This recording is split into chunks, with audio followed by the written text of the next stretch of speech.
بات ہے حضرت عمر رضی اللہ تعالیٰ عنہ کے دور کی۔ خلیفہ دوم حضرت عمر رضی اللہ تعالیٰ عنہ کا دور خلافت تھا، تو ان کے دور حکومت کے اندر ایک عجیب واقعہ پیش آیا، ان کے سامنے ایک عجیب منظر رونما ہوا کچھ یوں کہ دو آدمی لڑتے ہوئے آپ کے عدالت میں پیش ہوئے، آپ کے سامنے پیش ہوئے اور کہا کہ ہمارا فیصلہ کریں۔ تو حضرت عمر نے بولا کہ تم دونوں کا مسئلہ کیا ہے، اپنا مسئلہ بتاؤ۔ تو ان میں سے ایک شخص بولا کہ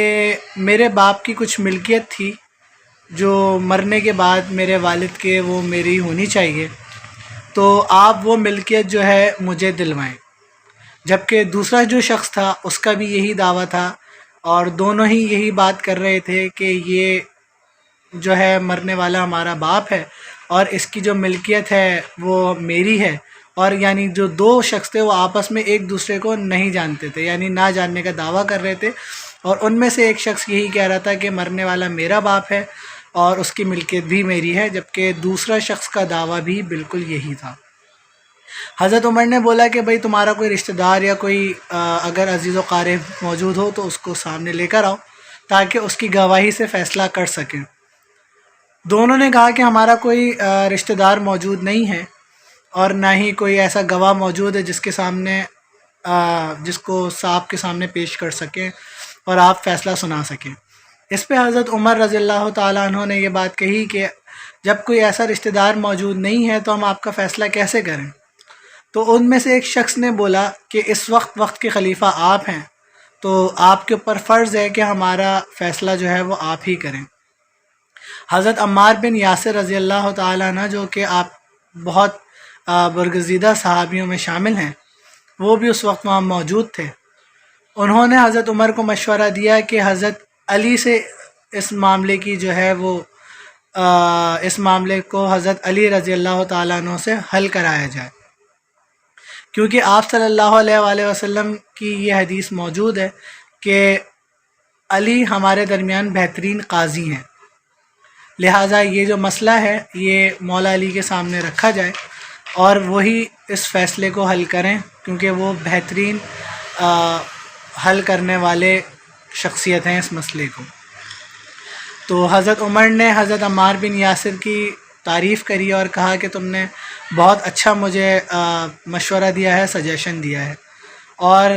حضرت عمار بن یاسر کو حکم دیا کہ آپ ان دونوں شخصیت کو، ان دونوں بندوں کو حضرت علی کے پاس لے جائیں۔ حضرت عمار بن یاسر رضی اللہ تعالیٰ عنہ فرماتے ہیں کہ جیسے ہی میں حضرت علی رضی اللہ تعالیٰ عنہ کے گھر پہ پہنچا تو میں نے ابھی دستک بھی نہیں دی تھی، انہوں نے جو ہے وہ دیکھتے ہی حضرت علی نے میری شکل پہ نظر پڑی تو انہوں نے کہا کہ آپ ان کو وہیں لے جائیں اور میں وہیں ان کا فیصلہ وہیں پہ آ کے کرتا ہوں۔ تو حضرت عمار بن یاسر ان دونوں شخصیت کو، ان دونوں بندوں کو جو لڑ رہے تھے آپس میں ملکیت پہ، ان کو حضرت عمر کے پاس لے گئے اور کچھ دیر میں وہاں مولا علی بھی پہنچ گئے۔ اب حضرت علی نے سب سے پہلے دونوں کو الگ الگ لے جا کے گفتگو کی اور پوچھا کہ بتاؤ ماجرا کیا ہے۔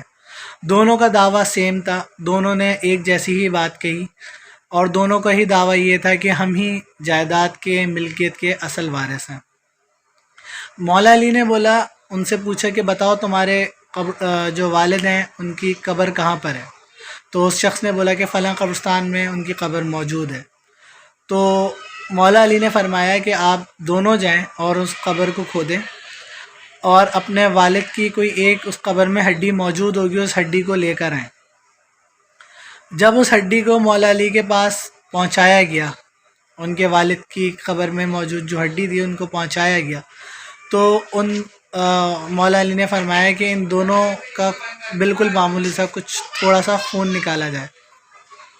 اور جب ان دونوں کا خون نکالا گیا تو انہوں نے ان کے والد کی ہڈی کو، جو والد کی ہڈی تھی، اس کو بیچ سے توڑا۔ بیچ سے توڑنے کے بعد انہوں نے دو برتن منگوائے اور ان دونوں برتنوں کے اندر اس ہڈی کو جو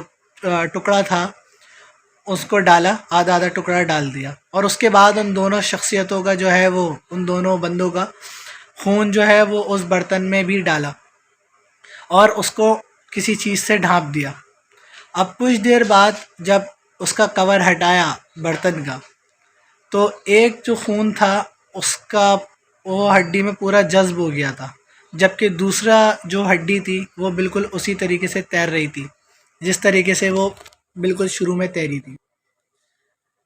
یہ دیکھ کے مولا علی نے فرمایا کہ جس کی ہڈی نے خون جذب کیا ہے یہی ملکیت کا اصل وارث ہے، اور یہ والد جو تھے وہ اسی کے ہی تھے، اور جو دوسرے بندے کا دعویٰ ہے وہ غلط ہے، وہ جھوٹا ہے،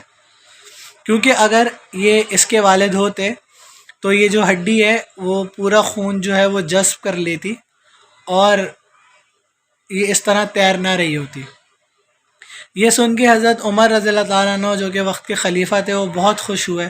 اور انہوں نے حضرت علی کو دعا دی، اور اس طریقے سے انجام ہوا دنیا کا پہلا ڈی این اے ٹیسٹ۔